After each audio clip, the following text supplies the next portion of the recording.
Assalamualaikum warahmatullahi wabarakatuh. Bismillah, alhamdulillah, wassalatu wassalamu ala sayyidina Muhammad ibn Abdullah wa mawalah wa ba'da. Hadratul kiram para ulama, bapak-bapak, ibu-ibu yang dirahmati Allah Subhanahu wa taala. Sebelum pengajian ini kita mulai, marilah kita membaca suratul Fatihah dengan harapan apa yang kita dapatkan pada malam hari ini benar-benar mendapatkan barokah dari Allah Subhanahu wa taala. Ila hadratin Nabi Mustafa Muhammadin sallallahu alaihi wasallam wa sallam dzurriyyati wa nahsu susan ila mana masalah syar'i. Sya'anillahil Fatihah. A'udzu billahi minasyaitonir rajim. Bismillahirrahmanirrahim. Alhamdulillahirabbil alamin arrahmanir rahim maliki yaumiddin iyyaka na'budu wa iyyaka nasta'in ihdinas siratal mustaqim siratal ladzina an'amta 'alaihim ghairil maghdubi 'alaihim waladdallin amin. Bismillahirrahmanirrahim. Al-majalis wal-syu'un fi fadilati du'a'il jahri wa khufyah. Jadi pada malam hari ini kita membahas tentang keutamaan berdoa kepada Allah menggunakan suara yang lantang atau keras, wa khufyah, juga berdoa kepada Allah dengan lirih, dengan samar. Suratul A'raf, dalam surat Al-A'raf Allah Ta'ala berfirman, ud'u rabbakum tadarruan wa khufyah. Berdoalah kalian semua kepada Tuhan kalian tadarruan, dengan sangat sopan, wa khufyah, juga dengan suara yang lirih. Innahu la yuhibbul mu'tadin, bahwasanya Allah tidak mencintai, tidak suka orang yang melewati batas.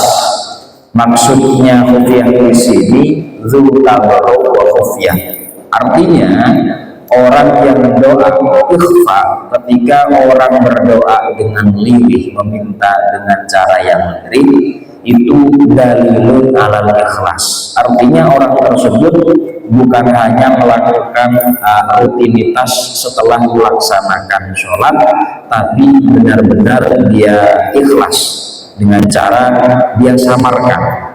Sebagaimana ketika kita bersedekah sirri, bersedekah atau melakukan kebaikan kepada orang lain, kok itu dirahasiakan, berarti tujuan dari apa yang kita lakukan itu benar-benar murni karena Allah Subhanahu wa ta'ala.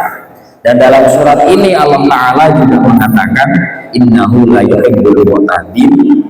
Allah Ta'ala itu tidak mencintai, menyukai orang-orang yang melewati batas, al-mujawizi ma'amaru bihi fid du'a wa ghairihi, yaitu mereka-mereka yang terlampau kelewatan batas dalam berdoa dan hal yang lain. Berdoa itu ada batasnya. Maksudnya dengan cara tanpa berteriak-teriak kayak orang demo, kayak orang sedang orasi, itu juga termasuk al-mutajawizin. Misalkan orang teriak, ya Allah, berilah saya rezeki yang banyak karena leasing sudah jatuh tempo, ya Allah berilah saya ini, dan lain semacamnya sambil teriak-teriak. Itu termasuk orang yang muqtadi, termasuk orang yang melewati batas. Ya biasa-biasa saja terhadap doa. Terlebih doa yang paling baik, wakilah ya asyaf doa wal ushab fihi, yaitu orang yang berteriak-teriak. Satu, demikian itu menandakan bahwa kita itu sedang seakan-akan berdoa meminta kepada sesuatu atau seseorang yang tuli, ya. Misal, mohon maaf, ketika kita berbicara atau berkomunikasi dengan suara yang lantang, yang berteriak-teriak misalkan, itu seakan-akan kita berbicara dengan tunarungu, kan, potongan gitu. Nah, kalau kita berdoa kepada Allah, mau kita berdoa di dalam hati, mau kita berdoa dengan suara yang agak terdengar biar bisa diamini oleh semua orang, itu berdoa yang lebih baik itu ya biasa-biasa saja. Nggak usah sampai teriak-teriak, nggak usah sampai kayak orang sedang demo, orang sedang orasi, orang sedang meminta apa dan lain semacam. Karena innahu ya'lamu ma fi sudurikum. Allah Ta'ala itu mengetahui apa yang ada di dalam hati kita semuanya. Kemudian wa hasbis mar'i ayyamula Allahumma ansurna wa qa'afi targhibat. Ini termasuk salah satu yang berkaitan dengan doa. Kata sebagian ulama, qiwamud dunya bi arba'ati asya.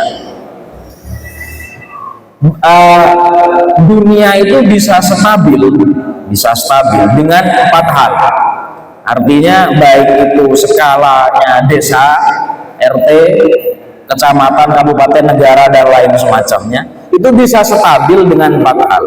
Yang pertama bi ilmil ulama, pengetahuannya orang yang alim, entah alim dalam bidang agama, entah dia ahli dalam bidang tata negara, entah dia alim dalam bidang sains dan teknologi. Ilmunya, pengetahuan mereka ketika dimanfaatkan itu bisa menjadikan atau memberikan sebuah kontribusi yang positif baik terhadap lingkungan dan negara dan lain sebagainya. Yang kedua, wa bi adlil umaro, pemimpinnya itu harus adil. Bahkan satu riwayat itu mengatakan, ini bukan hadis ya, pendapat dari sebagian ulama, orang yang katakan non muslim kok jadi pemimpin, selagi dia adil itu lebih baik daripada muslim tapi gak adil gitu.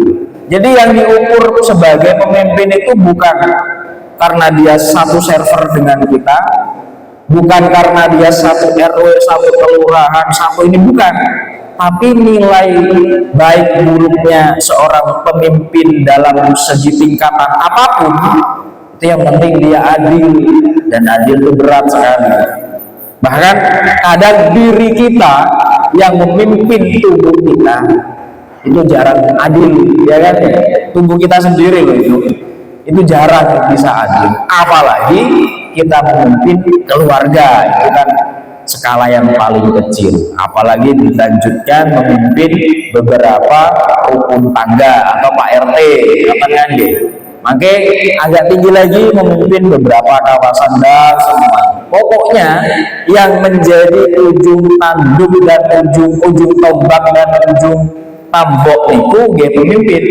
Kok pemimpinnya itu adil, maka rakyatnya itu insya Allah sejahtera. Walaupun kadang di satu sisi tidak bisa melegakan semua kalangan, yang penting sudah sesuai dengan ketentuan, artinya adil itu.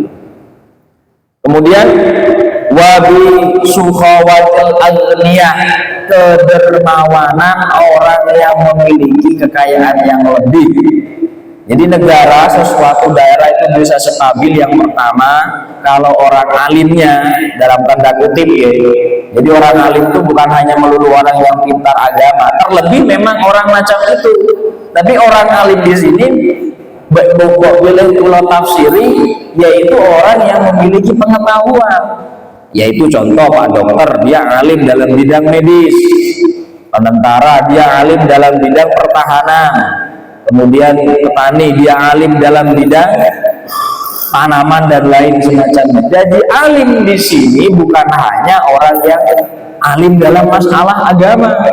Pokoknya orang yang punya pengetahuan yang lebih, ilmunya dimanfaatkan untuk kestabilan daerah, maka dia termasuk memiliki kontribusi. Yang kedua, yaitu tadi, yaitu orang yang dijadikan pemimpin dan dia orangnya adil, tidak memihak, tidak timpang sana, tidak berat sini. Berikutnya wasufatul alwiyah, orang-orang dermawan pada daerah tersebut itu menjadi orang yang loman, artinya tidak pelit. Yang terakhir kiwamul dunya, yaitu wabidu'ail fuqara. Jadi orang-orang yang fakir miskin itu menjadi salah satu penyangga kestabilan dari sebuah daerah. Dengan apa kontribusinya? Doa. Orang yang kaya dengan hartanya, orang yang punya ilmu dengan ilmunya, orang yang punya jabatan dengan jabatannya. Jadi kalau keempat-empatnya itu sinkron, maka jadilah baldatun thayyibatun wa rabbun ghafur, gemah limpah roh jinawe ngoten lho pirose. Lah sakniki mboten lho. Sakniki sak waliane sedanten nek kados. Sing gadah ilmu sing alim memanfaatkan kealimannya untuk popularitas, untuk dunia semata, mantun ngoten sing gadah jabatan memanfaatkan jabatannya untuk korupsi, kolusi, nepotisme, mantun ngoten sing sugih nggih megah maringi ngoten keranten wong dunya dhewe rekoso golek dadak dikekno nang wong yo lah sing fakir sing miskin mau bungane ben mati kabeh ngono-ngono ora tak dungane pun bubrah dunyane mboten mboten karu-karuan. Nek tirose tiyang Madura niku kenengah-kenengin lakonin napa niku nggih sing gadah niku panggenane dipun panggeni, sing dados lakune dipun lakoni, sing gadah ilmu manfaataken dhateng ilmune, sing gadah dunya manfaataken dhateng dunyane, sing gadah jabatan dipun manfaataken jabate. Ampun dibalik sing boten gadah napa-napa namung saged gunakaken kados kula kalih jenengan sedaya nggih pun saged ngoten nggih gunakaken dados iwamit dunya sing saged dadosaken stabil dhateng donya niku nggih wonten sekawan. Nomor setunggal niku wau al alim bi ilmihi, tiang alim dalam tanda kutip manfaataken datang ilmu ini, al umaro adlihi sing dados pemimpin wajib iku adil, memimpin dalam skala apapun, wal aghniya bisuhbihi, tiang sing sugih niku manfaataken datang dunyane, sing terakhir nah niki bangsane kula kalih jenengan sedaya al fuqara bidu'aihi, tiang sing boten gadah mawon saged berkontribusi damel napa?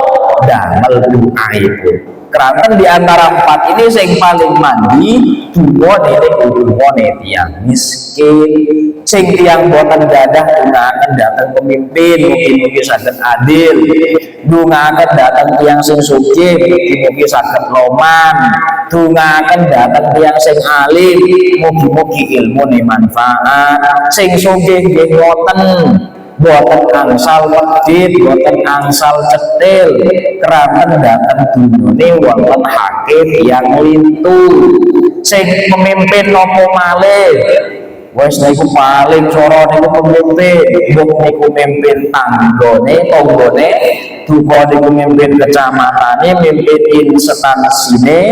Jangan lupa tuntutan adil itu dipercayakan kepada orang yang memimpin. Sing terakhir yang sing gadah ilmu, jenengan saged nopo gadah ilmu nopo dipun manfaataken, misalkan ilmu kesehatan, pendidikan dan lain semacamnya.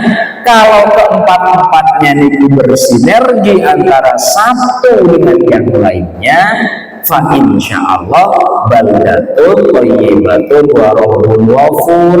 Paling tidak lingkungan dermo niki dados lingkungan sing asri, sing sae, damel sinten kemawon. Keranten napa? Empat pilar penyanggane niku wau boten tawuran, boten gontok-gontokan, sesuai tupoksipun piyambak. Maka Pak Buge dados monggo sing keadaan nopo kemawon dalam bagian apapun silahkan dijadikan sebagai wasilah batu loncatan untuk menjadikan kiwamud dunia, keadaan lingkungan sekitar kita itu menjadi stabil, asri, damai, tentram, dan semuanya merasakan manfaat antara satu dengan yang lainnya. Kiranya saking kula cekap semanten, mugi-mugi wonten manfaatipun, pilih wonten kekirangan, saking kula nuwun ngapunten ingkang kathah. Ihdinas siratal mustaqim. Wassalamualaikum warahmatullahi wabarakatuh.